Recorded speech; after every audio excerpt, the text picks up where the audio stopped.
Good morning, good evening, or good afternoon, and welcome to Across the Pitch EFL League One Roundup Show. My name is Phil Kennedy, and as always for these shows, I am joined by Tony Robinson. And boy, we've got a lot to cover today because we had a full slate of games on Saturday, another full slate of games coming up on Tuesday, and definitely some interesting results. How you doing today, Tony? I'm not bad, Phil. I should say I'm a little bit, as they say back home, a little bit knackered today. Yeah, I hear you. It's only Monday afternoon for both of us, and it's already been a long week. Yeah, but I'm going to tell you why I was knackered, because we got about 8 inches of snow yesterday, and I just spent this morning shoveling the driveway, and wet, heavy snow, and so it gave me time to think and get ready for today's podcast. But I don't have the energy like I normally do, but the show must go on, Phil. Well, Tony, I do not envy you at all with that snow. Like I said, I live in the desert for a reason. on a positive note, we've only got 5 more months of it, so that's I gotta keep positive. So yeah, we had a good full slate of matches on Saturday. Some good results, some surprise results. So where do you want to start, Phil? Yeah, well, let's just quickly mention that, of course, our beloved Accrington Stanley did play Lincoln City at home, and that ended up in a 0-0 draw with the Imps. We're going to talk about that one a little bit later in a separate Stanley episode. So let's go ahead and just start at the top of the list here with Charlton and Gillingham. This was one that we made predictions on. It ended up with a 1-1 draw, and I believe that we both had Charlton in this one. Is that correct, Tony? Yeah, we did. We both went for a 2-0 Charlton win, and everything seemed to point that way. And I think you've got to look at it from Charlton's point of view. You could say 2 points lost, but they actually came back. They scored in the 82nd minute to get a point. So I think they might be happy with the point, but they certainly would have wanted 3, and it sort of hurt their climb a bit up the table. But it's a little different than we expected, Phil. Yeah, I mean, it definitely is an interesting match, and if you look at the statistics, it really looks like it's a game that maybe Charlton should have won. They had 7 of 12 shooting, 58%, which is excellent. Gillingham had 6 of 13, 46%. So, I mean, that kind of tells me there wasn't a whole lot of defense being played by either team here, which is really surprising because, we both had Charlton as our league champion in our recent review show. I don't necessarily know that this is any reason to abandon that thought, but I mean, this is just kind of a game where, Gillingham had been struggling, Charlton had been on great form, and you kind of expected that the Athletics were just going to kind of get the win there. You definitely have to mention both goalkeepers. I mean, Ben Amos for Charlton and Jack Bonham, they both stopped 5 shots, they both saw 5 shots. Amos actually stopped all 5 that he saw, where the Gillingham goal did come on a penalty kick. And then Jack Bonham, who I'm not sure how good he is on the drums, but he definitely is good in between the pipes. He stopped 4 of 5 shots for Gillingham, and I think that it's been a trend that whenever we see a bit of an unexpected result, you can usually look and see a goalkeeper having a good match there. But yeah, I mean, I think this is just one of those ones where, it's tough to win on the road anywhere. And I don't think it really too much changes my opinion of Charlton. No, and they've got a game in hand and 2 games in hand on some teams. So they're still sitting pretty good in 5th place. Absolutely. Now, another game that we made some predictions on, and I'm pretty sure that we were off on because I don't see think any of us had a 4-1 Pompey win over Crew. I mean, Pompey, they are just the Jekyll and Hyde team of the year. You don't know if you're going to get 0 goals or 4 goals out of them, and there doesn't seem to be much in between. Well, I had a 1-0 win and you had a 1-1 draw. So I'm going to take half a point on that one, Phil, because I did get the win, but I didn't see 4 goals for Portsmouth. But they're a team that, when they're on the game, they can score. They seem to score in bunches, don't they? When you've got Marquis scored again, and this time you got a couple from Curtis and one from Naylor. They're a team that, as we said, can score. And Crew really only got there. It was, if you want to call it a consolation, it was in the 90 plus 4 minutes. So on a penalty. So really, I don't think the result was in any doubt. It was 2-0 at halftime. So for me, that was a predicted win, but I didn't see 4 goals. Well, yeah, absolutely. And you mentioned Curtis, and I think it's important to mention him because, like you said, he did have the brace of this one. He actually now has 3 goals in his last 3 league matches for Pompey. He also scored against Ipswich in the FA Cup. So he's a guy that, after he kind of struggled at the beginning of the year, wasn't really scoring. He's really found some form lately.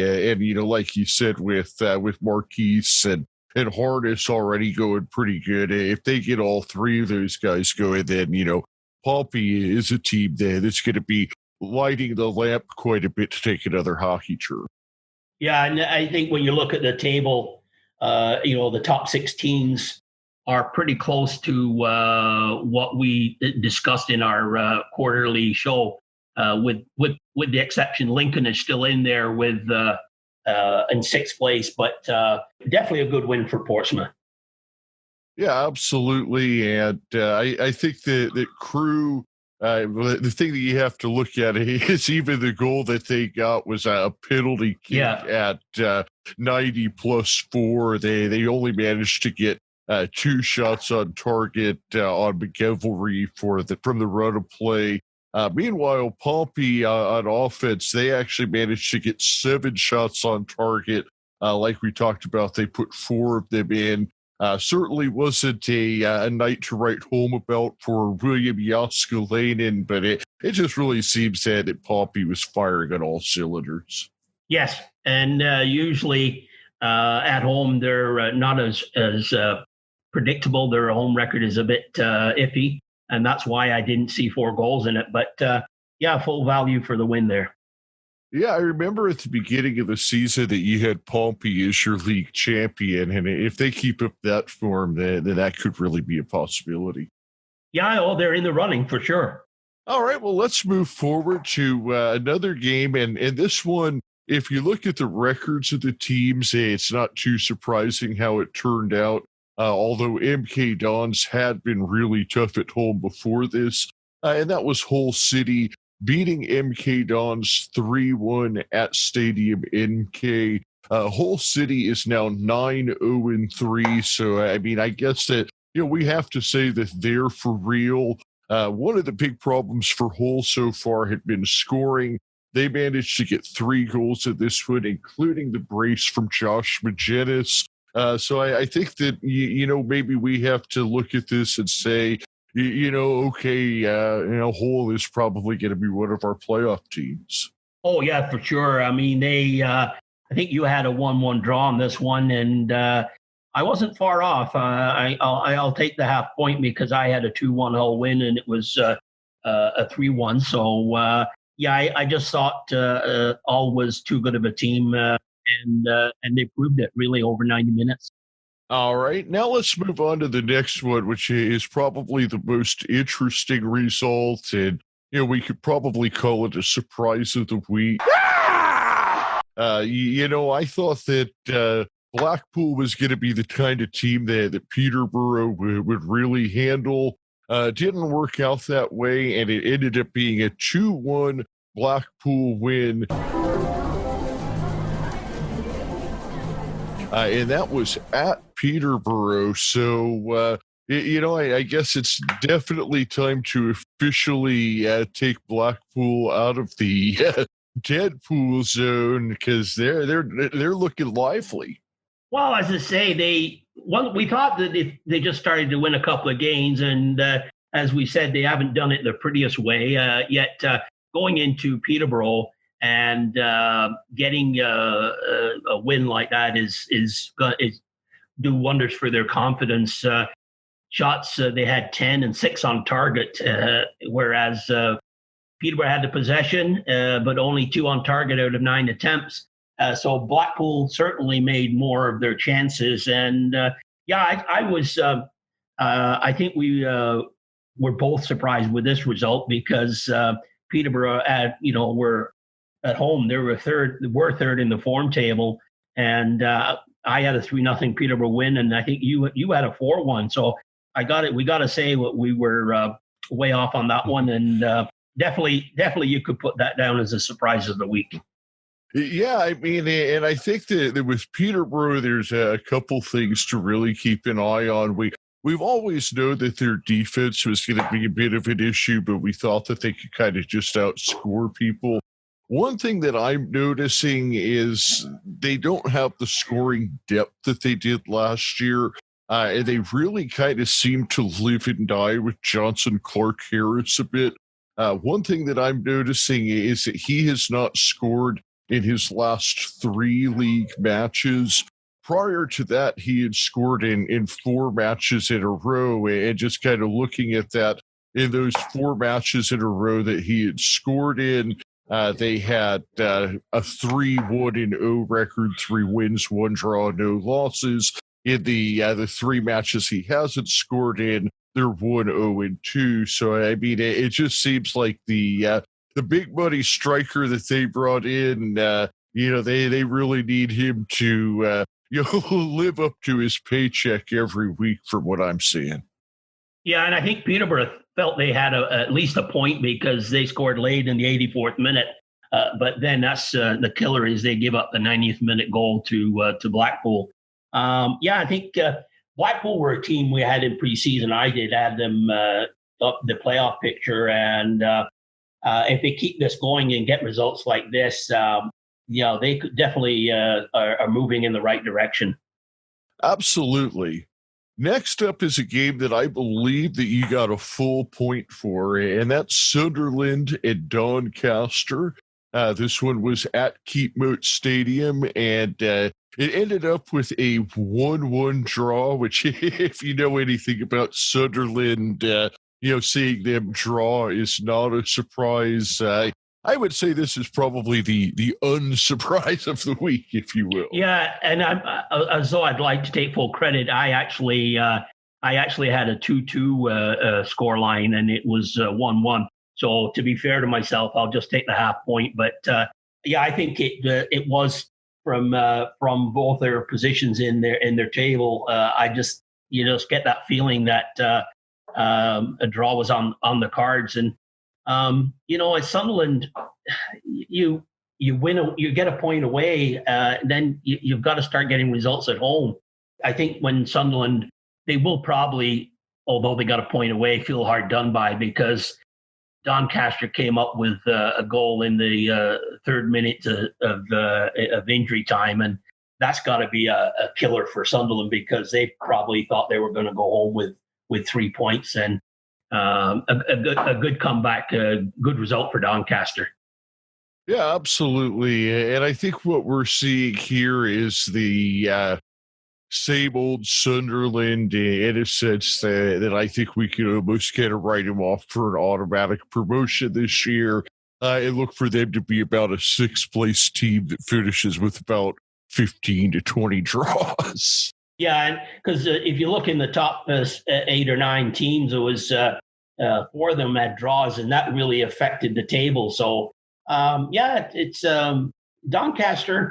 I think where they are, they're 11th now, and they're probably going to be in thereabouts. And but they've got to they're a little bit too inconsistent, really, at the moment, to be considered a playoff team. Yeah, absolutely. And I think right there around 10th is probably where Yep. Doncaster's going to end up. Yep.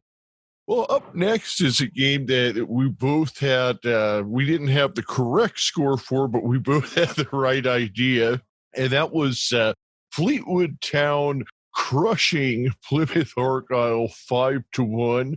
Our boy Callum Camps with the brace of this one, bringing his total to 8 goals on the year. We also had a 4th-minute goal for Sam Finley. Of course, the former Accrington player who's also been on the show before. That was Sam's first goal with Fleetwood, so it's great to see him getting on the board. And he got an assist too, Phil. Yeah, I mean, Fleetwood, they're in as good a form as anyone in the league right now. Well, that game was over at halftime with Fleetwood having a 3-0 lead. I thought we did pretty good in our prediction because we both thought it was going to be around a 3-1 a home win, and it turned up to be a 5-1. But I think Fleetwood certainly a team that you have to take seriously as they seem to be rounding into form. They've only got one loss in the last 5, so a good win. But Plymouth are a poor team away. Tremendous at home, but poor away, and Fleetwood took advantage. Yeah, absolutely. And I think that Fleetwood, they were a team where, their talent is obviously there, but I just kind of questioned the makeup of the club a bit. I think at one time I had said they're kind of the Cincinnati Bengals of EFL League One, and that they, just seem to have a bunch of guys on their team that have worn out their welcome in other places. And, that can be one of those things that it can work real well, or it can kind of blow up in your face. And right now it's working real well. Yep, for sure.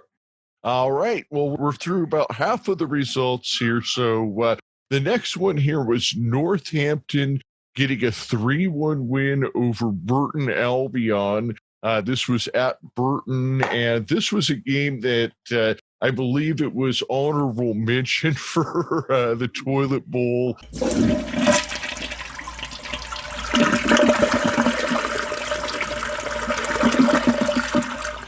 We expected we were going to see some scoring in this one and not a lot of defense, and it looks like that's kind of how it played out. Yeah, I'm going to give you half a point because you had a Northampton win with 7 goals in it, and they were going to win by 4-3.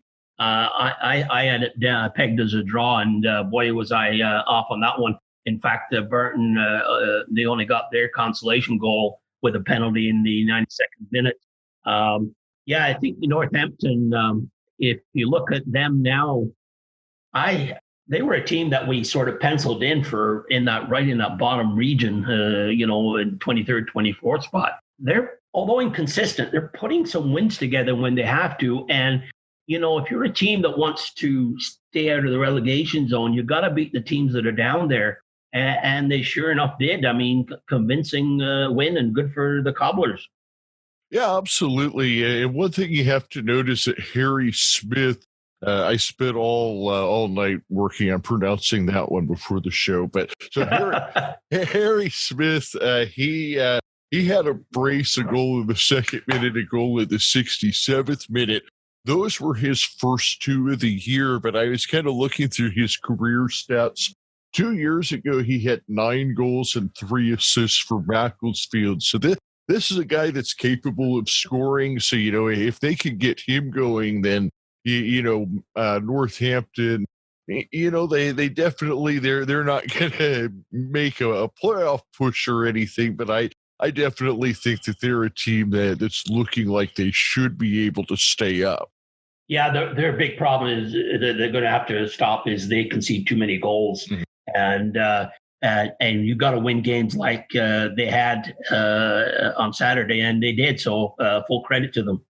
All right, let's move forward to what was our toilet bowl game of the week. And it was a game that we said was a must win for Oxford and certainly a must win for Carl Robinson. They did manage to do that 2-1. But it wasn't really all that impressive. I mean, it took them to the 61st minute to get their first goal. They got their second in the 86th, but then they turned around and conceded in the 89th. So, I mean, it was 3 road points for Oxford, but I don't necessarily think it was the performance you wanted to see. I mean, I think that they needed to kind of blow out Wigan, and they didn't do that by any sense of the imagination. No, you thought it was going to be a 3-1 win, and I actually got this one right with a 2-1 Oxford win, but Wigan had to come through with an 89th minute goal to help my prediction, and it seems like any predictions that I seem to get this year so far, the team has scored in the last 2 or 3 minutes of the match. But I saw some of the highlights, and Wigan were woeful defensively, really. And they've just gone downhill, and they haven't appointed a manager yet. I think they're struggling to get somebody in because of the confusion or issues off the pitch. And I thought Liam Richardson would be doing okay, but you can only work with what you got. And right now, Wigan, and not that it shouldn't be, they should be called not Wigan Athletic, they should be called Wigan Woeful, because they were, that's certainly what they were. And Oxford weren't great, but again, it was a big win, and you've got to win those 6 pointers when you're trying to get out of the relegation zone. And for a team like Oxford that were expected to see more, I think now it's just a question of starting to put some wins together and try and move up the table as best they can. Yeah, absolutely, Tony. And I think that one thing is worth noting is going back to the last episode, we had talked about Oxford's back four and the shuffling around of it a bit. One thing I'm noticing is, well, first and foremost, Simon Eastwood, we had talked about his struggles. Even though he only allowed 1 goal, his numbers certainly didn't get any better, because the 89th minute goal by Asgard was actually the only shot that Eastwood saw all game. So he made 0 saves, which, that certainly speaks up for the back line. And so check this out. In the last show, I had mentioned how Sean Clare had been starting at right back, and then Sam Long had been moved into the center back, and that I thought that A, Clare was a weak spot, and B, that Long played better at the right back. Well, I guess Carl Robinson must have listened to me, because in this match, he moved Long back to the right back position, and he actually started Liam Kelly at center back.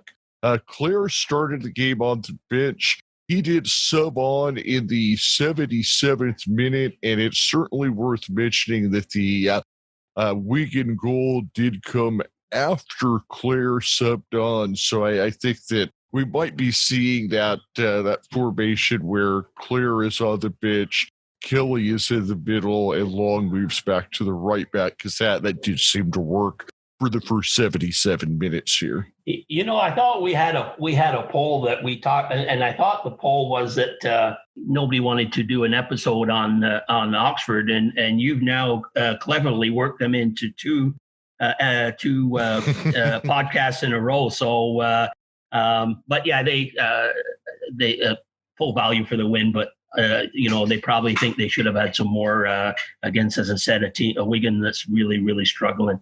Absolutely. All right, Tony, we got 3 more matches from Saturday to go through. The next one is one that I don't think anybody's surprised about, and that was the Tractor Boys of Ipswich Town getting a 2-1 win over the Shrews of Shrewsbury. I remember that I had some kind of a tractor running over a bird sound effect in the last episode, and it wasn't pretty, though, because they needed an own goal and an extra time goal to take this one, because Shrewsbury had gotten on top with a penalty kick in the 4th minute and actually held the lead all the way until that own goal in the 75th, and then it was at 90 plus 7 that the Tractor Boys finally pulled out the 3 points. So I don't necessarily know that it was the running over of the bird with the tractor, but it was 3 points. Yeah, and good teams find a way to win. And Ipswich certainly did that. I mean, that's heartbreaking for Shrewsbury when you give up a goal for at that time in the match, and you've led for 3/4 of the match, and you come out of it with no points. But Ipswich dominated possession, shots, and they had 14 and then 5 on target. So if you go with the stats, the 97th winner was probably well deserved, but I think Shrewsbury will feel a bit hard done by with that one. And by the way, we both had we both had an Ipswich win, but we both had a 2-0 score. Yeah, I mean, I think that the Ipswich ultimately needs to have a better performance than that, and even though they got the win and the 3 points, I just can't imagine they're going to be happy with that one.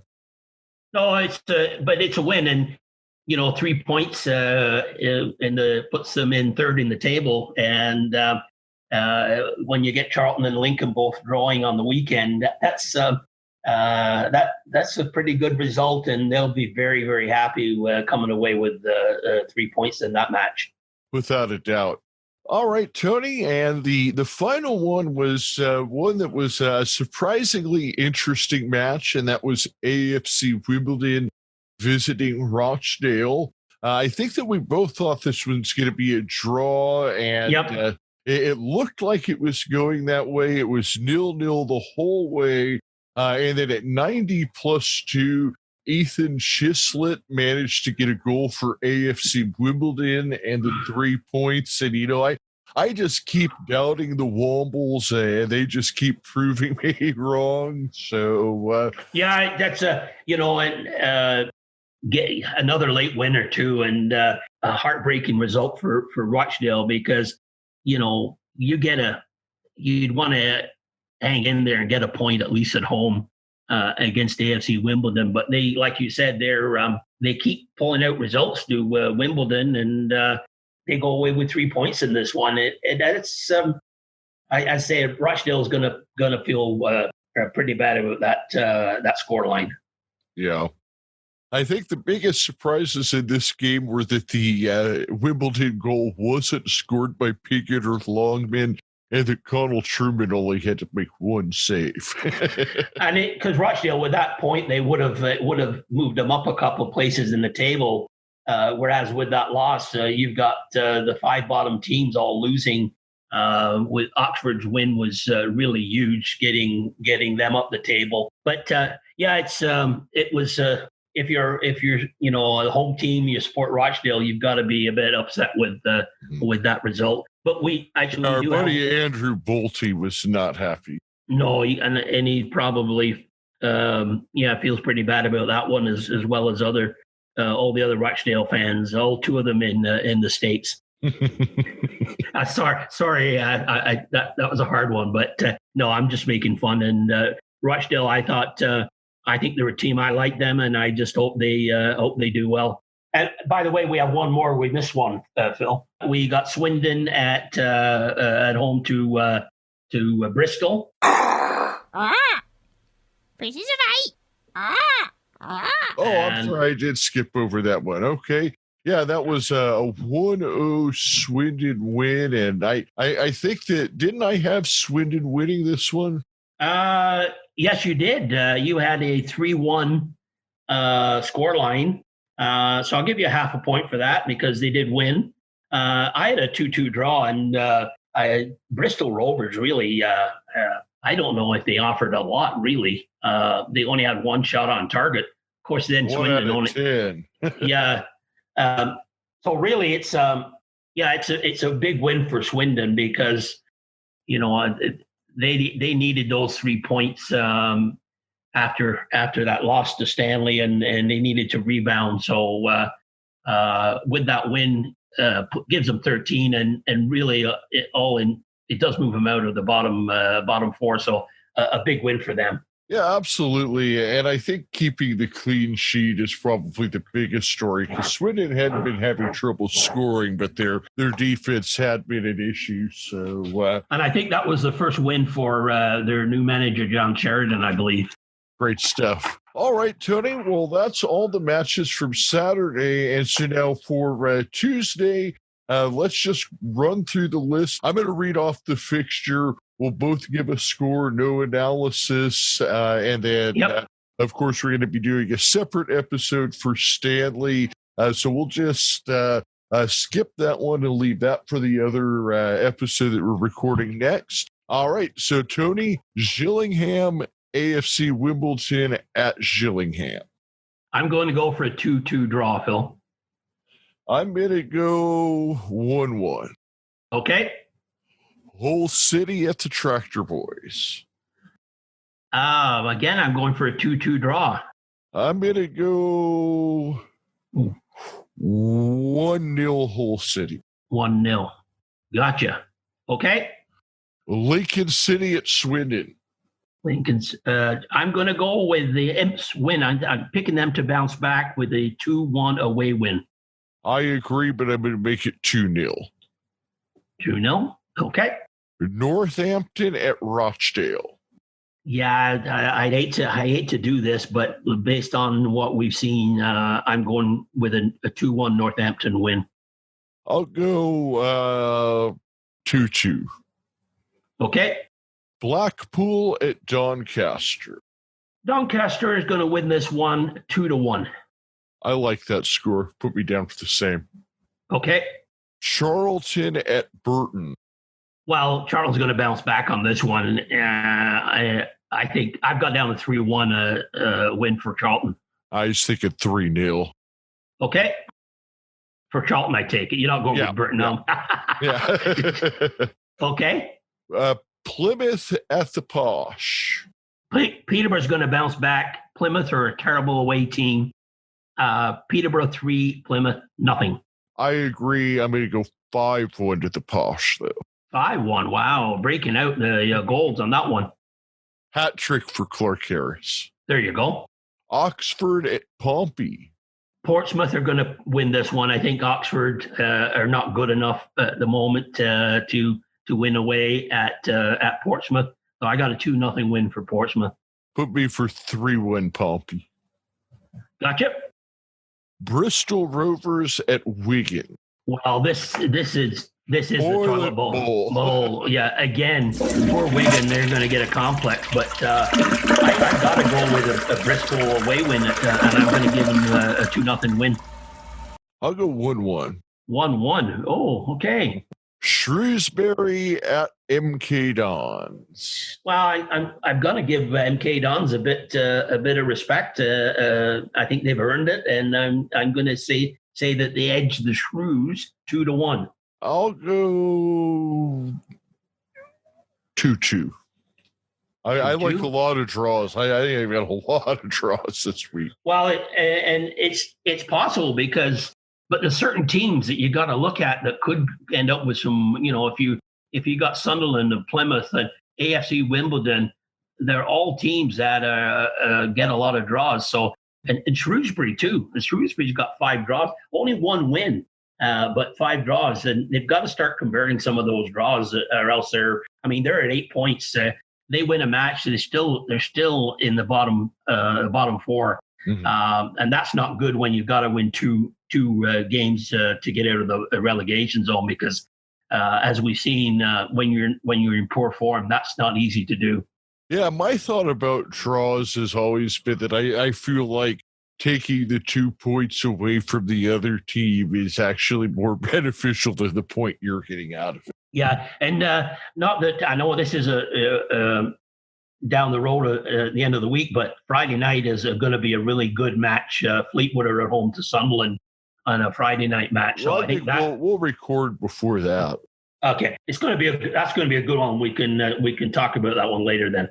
Yeah, I imagine on Thursday we'll probably do another recording. We talk about that then. All right, Tony. Well, we got our Stanley episode that we're going to record here in a few minutes. Until then, On On Stanley on. Cheers. Here's Phil.